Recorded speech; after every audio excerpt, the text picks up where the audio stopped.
Bem, pessoal, vou fazer esse vídeo para vocês. Vocês me perguntam muito assim, Júlia, aqui no Brasil a gente está vivendo um clima de fim de pandemia. O que está acontecendo nos outros locais, né? E eu fiz vários vídeos aqui para vocês falando do clima da OMS, né? As falas dos diretores da OMS, que é realmente de fim de pandemia, de voltar à vida normal e tratar a Covid como uma gripe sazonal, mesma forma que a gripe às vezes tem surto, né? Estados Unidos também, e agora eu vou focar na Europa, né? Eu estava olhando os países da Europa e vendo que tem saído nos principais jornais, matérias, né? Realmente a Europa já vive um clima de normalidade, né?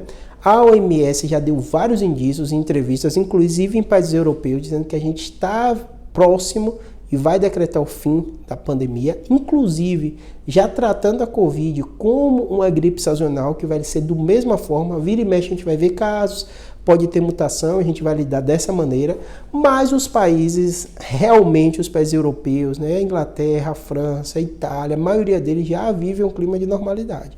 A gente já não vê mais uso de máscaras, né, nos locais, inclusive só em alguns locais específicos hospitalares ainda continua, né? Lembrando, né, que a Europa passou o caos na pandemia e foi até agiu de medidas acertadas, né? Houve uma aceitação razoável da vacina. A Europa foi pior que o Brasil e até pior que os Estados Unidos na aceitação da vacina. É uma população mais idosa, também espalhou muita fake news, né? A imprensa, de um modo geral, e os governos apoiaram bastante, tiveram quase nenhum foco de resistência da vacinação, como a gente, pelo menos de órgãos públicos, governantes, mas a população, através de notícias, de fake news, essas coisas, tiveram resistência razoável. Pior vacinação na Europa do que no Brasil e nos Estados Unidos. Lembrando, os Estados Unidos tem a questão de não existir o sistema público de saúde, então foram feitas campanhas, né, em parques e alguns locais, mas não tem estrutura, né? Já a Europa, a maioria dos países europeus, eles têm um sistema de saúde público muito organizado, mas mesmo assim não foi suficiente para convencer a população. Lembrando que a população europeia é uma população idosa, uma população que mais morreu proporcionalmente por causa da pandemia. A Itália a gente viu o caos, né, tudo isso, mas realmente não teve uma aceitação tão boa da vacina como o Brasil e muito menos como a Europa, né? Mas, apesar dos pesares, apesar de tudo isso, a maioria da população se vacinou.